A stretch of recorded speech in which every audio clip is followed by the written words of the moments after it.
For we are opposed around the world by a monolithic and ruthless conspiracy that relies primarily on covert means for expanding its sphere of influence, on guerrillas by night instead of armies by day.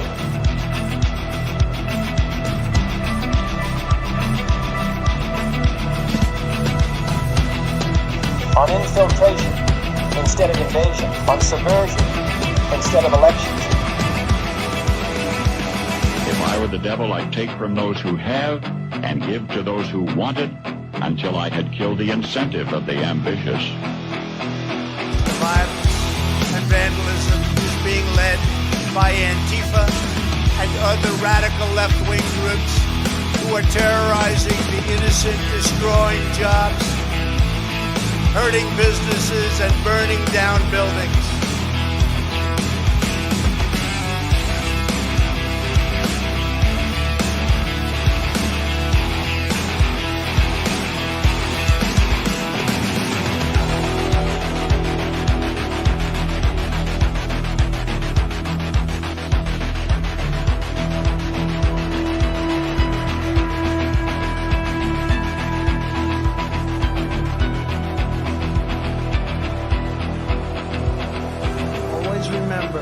They are coming after me because I am fighting for you. That's what's happening. Greetings, fellow thought criminals, and thank you for joining the insurrection. I'm Michael Lauber. Today I'm joined by Inaz Annie Cyrus. How are you doing this morning, Annie? I am doing great. As I was telling you before we get started, I needed this break and I needed to be back on air. It's been a while, so thanks for having me. Oh, thanks for being here, and obviously, great friend, frequent guest on the program here. And you're a content creator, a human rights activist, a subject matter expert, and more recently, a published author. And you've got a new book that'll be out here shortly. It will be, thanks to you and much of your help. It will be out soon, Lord willing. In 2 weeks, we're going to release it, if not 3 weeks. But next week, we're going to start pre-orders, not on Amazon, but pre-signed copy orders will be available starting next week for anyone who wants to pick it up. This one's good. Yes. Your first book, The Architecture Jihad. Guys, if you don't already have that, you need to get it. Especially if you want to understand one of the greatest threats facing America and the world right now. Your next book, The Quran Paradox, is fantastic as well. I'm still going through reading and listening to it right now. And I was honored and fortunate enough to be able to help with some of the narration in this book. And that's been an interesting experience. I'm reading a lot of the Quran and Bible verses in the book, and the first one or two that were included in there, and they kind of relate to the I'll call it the Timo.com version of Genesis that's in the Quran, the creation of Earth. And the first couple of verses weren't too bad. I mean, it was obvious that it was translated, and but it wasn't difficult to read. But man, when I got further into reading some of these verses, I seriously thought I was like having a stroke or something, because like they just didn't make sense. Then I'm like, oh, okay, well, I'm just really tired. I was doing this. I started doing this Monday night after everything else, after all the other shows we produced throughout the day here on Ex America News and whatever else I had going on. It's like, oh, maybe I'm just tired. No, this is part of it's the sentence structure, the wording, everything about it is just difficult to even vocalize. I know it was first things first. I have said this off air, but it's not just a few verses you're reading. With your help, the audiobook is moving a lot faster than I thought it would. And it's also becoming, I think it's going to be way more interesting for those who listen, because between the two voices, which is mine and yours, there's those breaks where your mind starts zoning out. There's a new voice popping and brings you back into the book. But it was interesting when you sent, I did not even think about it. So we start, and for the audience, me and Michael, we tend to, I don't know if it's a good thing or not, but we just pick up on something. We don't have meetings. We don't have discussions. We just pick it up and go. So you send me the first batch Monday night, and yesterday I sat there to insert your parts into the final file. and then I end up actually privately sending you a voice. At some point, guys, I could hear Michael, not through the vocal recording, through the personality I know of him. At some point, I could hear him screaming internally while trying to get through these sentences. So I sent him a message. I'm like, I want you to know that your sacrifices are not going unnoticed, because most people at this point would be like, you know what? I love you, but I am not doing this to my brain cells. There were verses where you got to where I could feel the whole, who wrote this? Why? Yeah. Well, and it's like it's the way it's written that like I finally end up doing is just have to like read the words on the screen, if that makes sense, rather than to like think about it. Because if I thought about what it said or the sentence structure or the way things were referenced, like it just didn't make any sense, and then I'd start tripping over my words. I think I'd skipped something or I mispronounced something, or I saw a word and it was, what I said out loud was different what the word was on paper. Like there was one other error where I did actually do that with one of the subtitles in a chapter. I just was going too fast and misread a word. But I felt like I was doing this the entire time. So then I'd screw up the recording, have to go back and restart it. And it's going to be a great work. And I guess we should probably tell the audience. So, what is the Quran paradox? What is the root in this book, and what inspired you to write this? Absolutely. So the Quran paradox, which ended up being the final title, originally, as you know, the working title was the Quran against itself. But by the Yes. time I finished the book, it was like, wait, this is way more than Quran against itself, way more than that.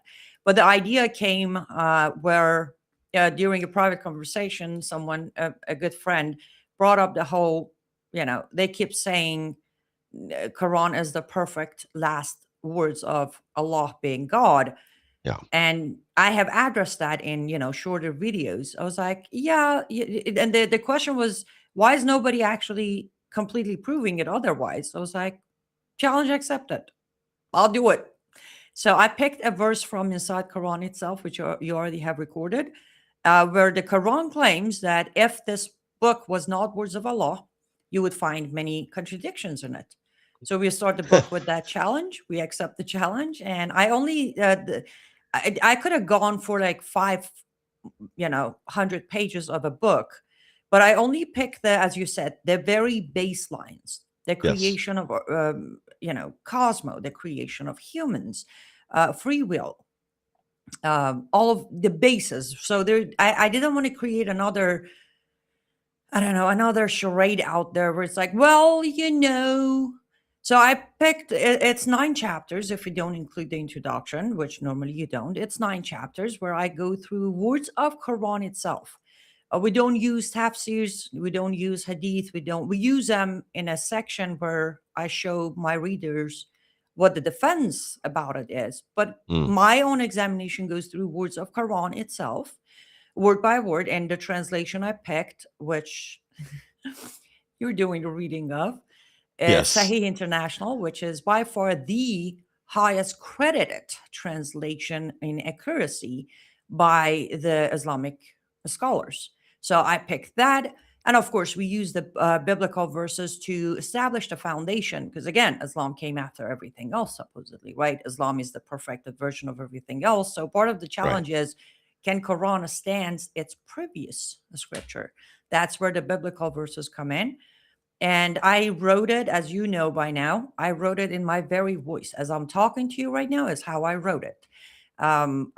I purposely wanted to make it easy for people, because as it is, as you said, you read it and your brain is like, wait, where are we at? What are we doing? Are we back in 7th century Arabia, or are we in Yeah. 2026 America? So I didn't want to make it even more complicated. It's written in a very simple, I know, Cyrus talking on air language. And I just dissect one by one, and we conclude the book. I mean, I'm sure everybody, including Muslims, can guess where we go with the book, so that's no secret. But it Yes. is a tool where I figure, just like architecture of jihad can be used by anyone, this one also, the Quran paradox, can be not just used by Christians to actually come to realization of what I've been fighting. Also, they can take that into their churches. If their churches are involved with interfaith dialogue, they can just show them one chapter. It's like, listen, pastor, what's happening over here? So it could be a great tool to fight back against interfaith dialogue in America or Europe for that Yes. matter.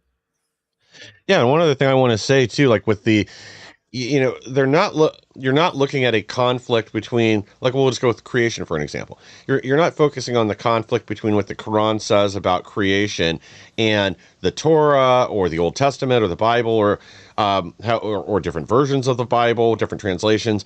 You're just looking at the Quran against itself, how the story mutates over time, or how details about different things, or thoughts or opinions. And it isn't, again, just going to be about, creation or whatever. It's throughout the entire book, and how it conflicts with itself over and over again, creating this paradox, as the book is titled. I think it's really a genius work, because again, as you said, this undermines one of the principles that they like to say about the Quran. Oh, it's the correction. This is the final word. This is the last word. The correct version to come down from Allah or whatever. Exactly. And yeah, and yeah, again, like there's sections that certainly seem to have like a retarded understanding of the Christian faith, or the Torah, or other things, where it's like a game of telephone, like that Muhammad clearly never read or heard. I guess maybe heard and then misremembered things while writing this. But this is just pitting it against itself, showing you examples, but also showing how there is consistency throughout the Bible. Exactly. And that's the thing. The verse we picked for the challenge, literally the words just says, do they not reflect on the Quran? If they did, they would know these are words of Allah. Otherwise, they would find many contradictions in them. Yep. That's the only verse. However, I do expand. I said, now, this is not the end of it. I mean, finding contradictions in Quran is a walk in a park for me. Yeah. Not super happy about it, but it is what it is. However, the bigger challenge is this Allah guy really God? That's where the biblical verses come in. That not only it contradicts itself inside the book, but then it also has external contradictions from what Allah claims to have previously revealed as well. So Yes. that it's kind of a section by section. We talk about the Quran itself, and then the textual divergence is the section where we fight Quran against itself again. Yes. And then we go into, okay, now we establish, and I don't think it's a spoiler because, again, there's so much in there that unless you read it, you won't catch up with it. But the point is, every single section ends with, so what's the final decision? Mm-hmm. There is no final decision in any of them. He could not end up making up his mind. And some end up bouncing back to Bible. Some ends up bouncing completely opposite of Bible, which then clearly exposes the whole entire idea of what you just said. Yes. Muhammad heard the Bible. Muhammad heard the Torah. But Muhammad did not understand the principle of God. So Yes. while faking a God to reveal these verses, he got it. Like we have this saying in Farsi, it's going to probably make absolutely no sense to your audience, but it says, don't mix the yogurt and the rice. It's a figure of a speech when you muddy up everything and the delicious food goes bleh. That's what Muhammad did. Muhammad literally mixed the rice and yogurt and then put it in the sun. That's where Quran ends up being. But again, for someone who reads it as a whole or reads one part, they won't see it. But that's the main part of this book. It's like, let me put it together in a simple, basic vocabulary of INOS where people can read it and be like, whoa, wait, what? It is a lot easier when they're racked up against each other when you do a side-by-side comparison. And again, as you know, in the book, even in introduction, I give personal transparency. Do I have issues with Islam? Absolutely. Did I use my issues in this book? No, I used my knowledge. A lot of explanation, actually, we bring in the actual Arabic language into it. I explain how when they tell you you don't understand the Arabic into English, yes, you do. But you do need to know Arabic like I do. So here, I know the part, I know the parts, I know the language. I'm going to put it all into a book, hand it to you so you can read it. And then you can go to them and say, so what is about this? I'm very honored. It is not on the working cover of the book yet, but Robert Spencer has forwarded the book for me. And one of the things he very pretty much plain language says on that forward is, after this book, it will be impossible to refute what Einos has written here, even by the most known scholars of Islam. I'm very honored that he has said that, but I'm going to have to agree with him. I didn't go emotional. I didn't go fighting. I didn't go my childhood. No, I took his own words of either Muhammad or Allah, whatever we want to call the author. A lot of places I refer to it as the author, because I got to a point of, well, it's not fair to call it Allah anymore. There is an author, so we're going to refer to it. But the evidence is of its own. So anyone who actually tangibly to this day has cared to have the weapon to fight this myth and a lie, there you have it. It's going to be available in about 2-3 weeks. You can have it. You can read it. I kept it as compact as I could because, as you know, last book, I had people who actually said if it wasn't so many pages, I would read it. That's a mystery of its own. I kept this one a lot shorter. Yeah, and guys, there is an audio version, so if you can't read it, and I do this a lot. I listen to stuff rather than reading books a lot of the times now. Either, if I'm fortunate enough to have a PDF copy, like I am with this, I'll put this in an app on my phone and listen to it. But again, this gives you the fundamental knowledge that you need to make the arguments right now that we're having in the political discussions here and in Europe. And guys, if you haven't picked up the Architecture of Jihad, make sure you get that.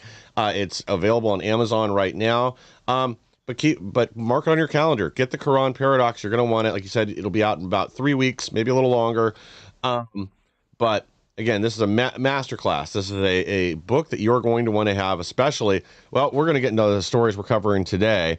But again, this is a battle right now for America's soul. The battle, the cancer has already spread from Europe. It's here. It's time to stop this now. We need to get serious about it, or we are going to be like the UK in another 2, 3, 4, 5 years.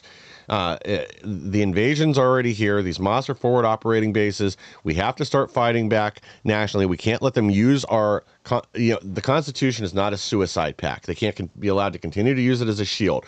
We need to start getting legislatures that are serious, that are going to do something about this.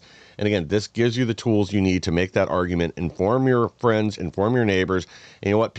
Like I keep saying, pick up 2 copies of this so you have a loaner copy to hand to people around you that are also inclined to do something about this and help save America.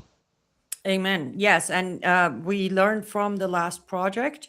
So all formats will be released at the same time. The paperback, Kindle, hardcover, and audiobook will all come out at the same time. Also, considering it is my voice and Michael's, the audiobook will be available on Amazon because last time we got issues with them, but this time, Lord willing, it will be all under the same roof of Amazon to be picked up. Or if you want to send an email to me, liveuptofreedom@gmail.com, you can put your name on the waiting list of the signed copy. So the first batch arriving at my door, you get your copy before anybody else. Awesome.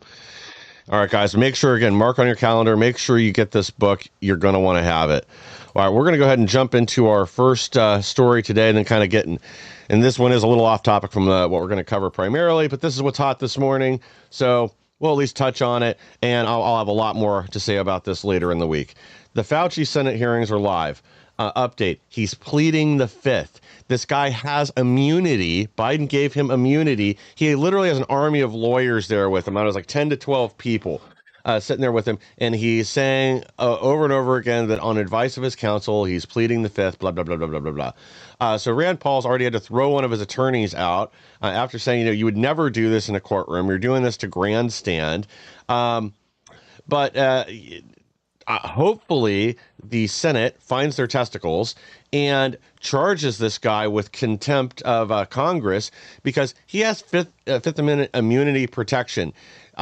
Historically, this means he is forced to testify. He can't be prosecuted for answering any of these questions, but he knows if he does answer the questions, it's going to be very damning, and it destroys the narrative he's tried to project. I think especially after the diaries coming out, which again, this idiot was dumb enough to put his personal diaries on government computers throughout this whole thing. Like we've already learned just from these diary entries that after he got the COVID shot, he was in the hospital the next day.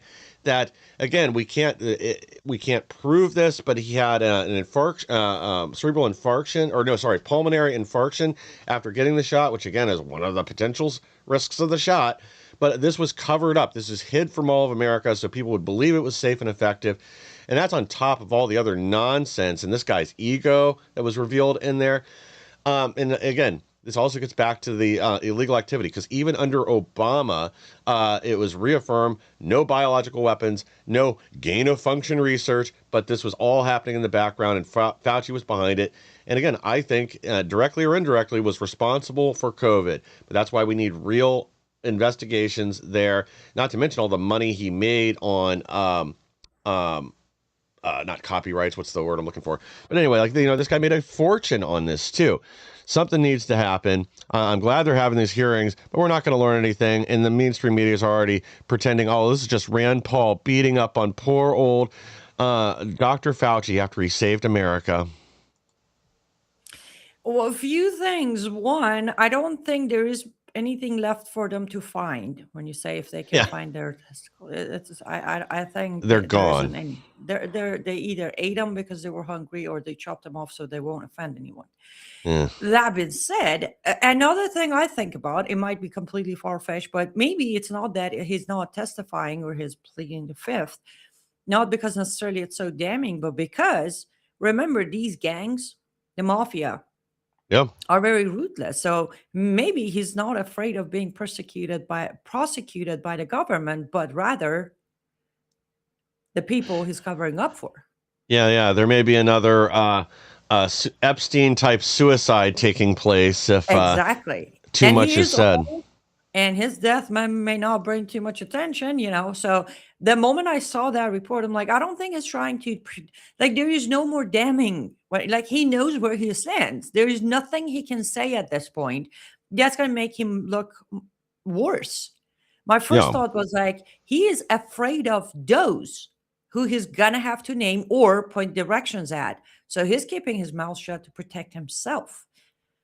Because I don't think this started with Fauci. I don't think this ended it with Fauci. Fauci is the fall guy. Yeah, I tend to think so. I think that if they have to turn on him, they will, to protect their interests, both financial and otherwise. I think this is, like we said before, this is one part of a larger plot for global control. And their little trial run did not work out as they thought it would. There was too much resistance. People saw through it. They weren't going to, shut down the country, surrender every ounce of their freedom over a glorified cold. It didn't work. But yeah, we're going to keep an eye on this. We'll probably have a lot more to say on it later in the week. But for now, I wanted to at least touch on that before we got into our main story, which is this. CAIR officials at Michigan Mosque ahead of Abdul El Said Senate primary. Our religion is a gift that needs to be shared. We love this country, but need to correct it. Michigan Muslims continue to make history. We expect you to vote. If you use your power and money, candidates will change their positions. I got a video I want to play with this that you sent over here, and then we're going to jump into this, and we got a lot of closely related topics.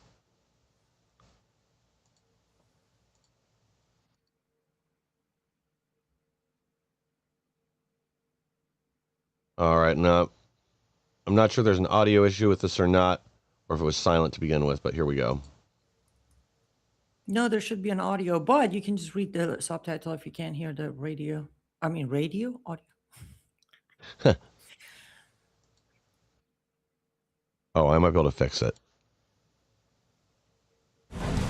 There we go. All right, sorry about that, guys. That was my fault.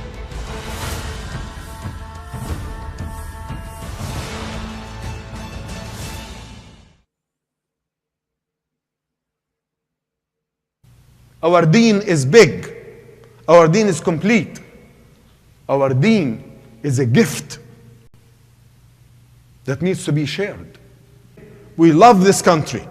We love it. But because we love it, we have to correct it, to live up to its ideals of human dignity, due process, and equal justice before the law. As I conclude, there is election on August 4th. The masjid has restrictions. You cannot endorse certain candidates as a mosque. But you individually, go and don't waste your vote, my brothers and sisters.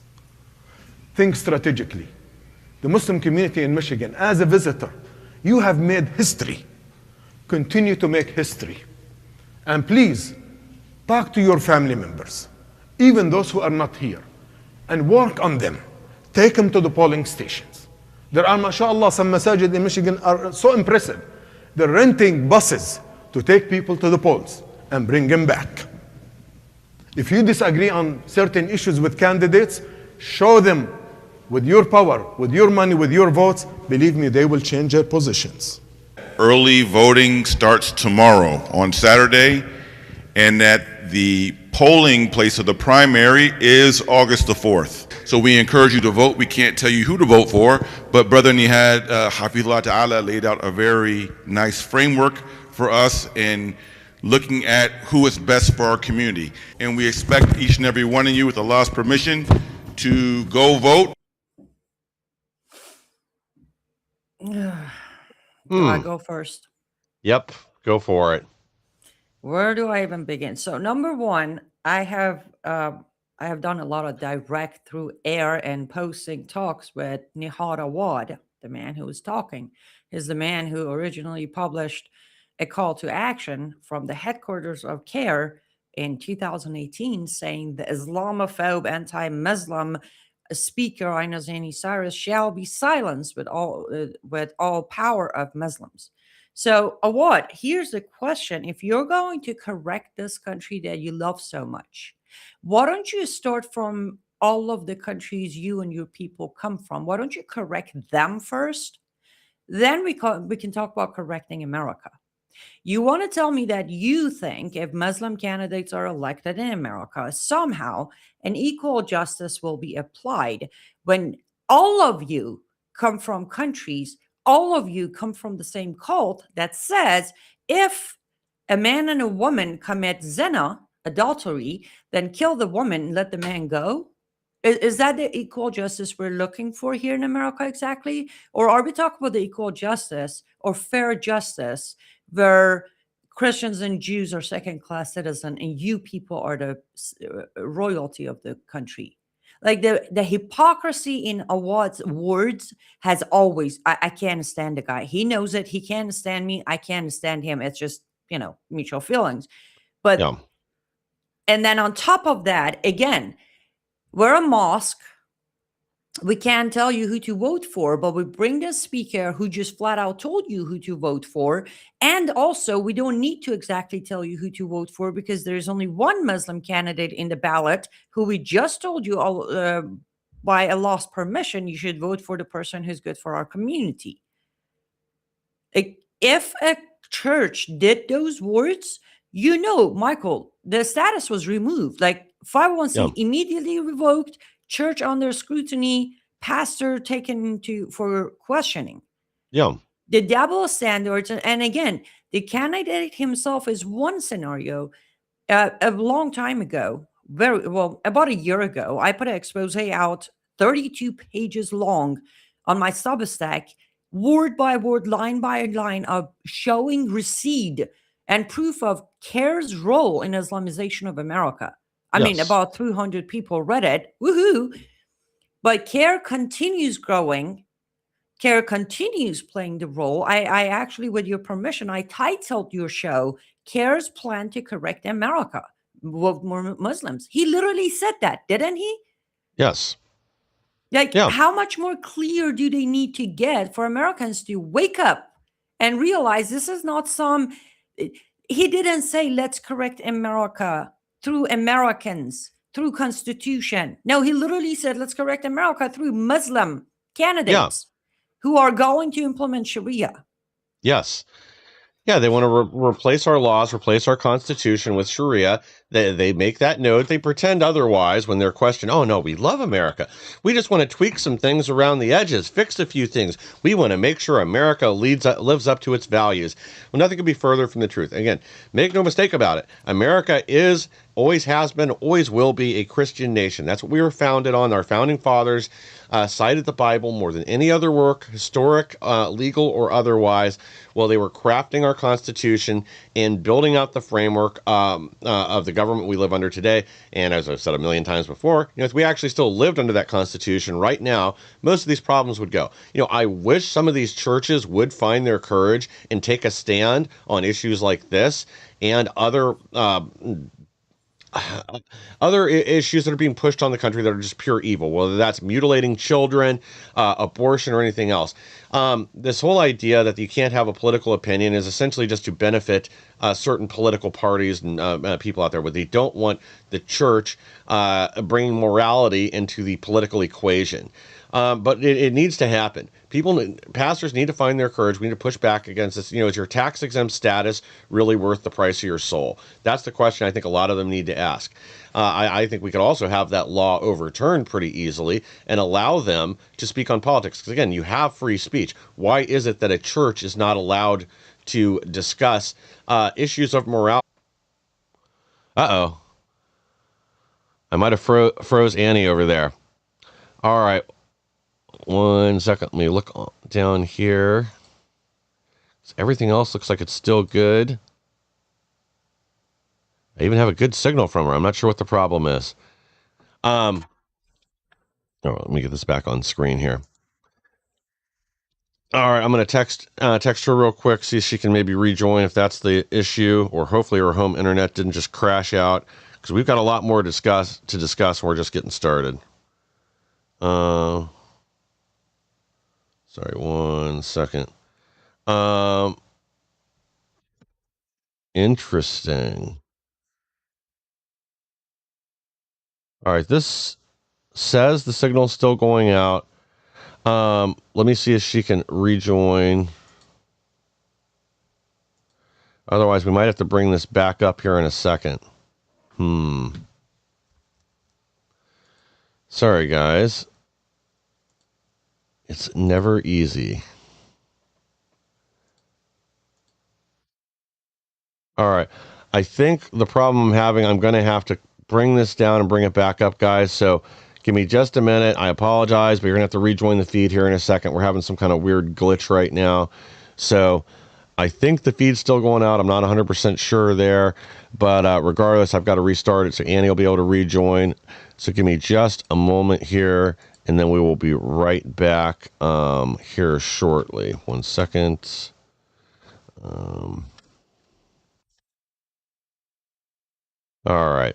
Guys, stay with us. I apologize, but we will be right back.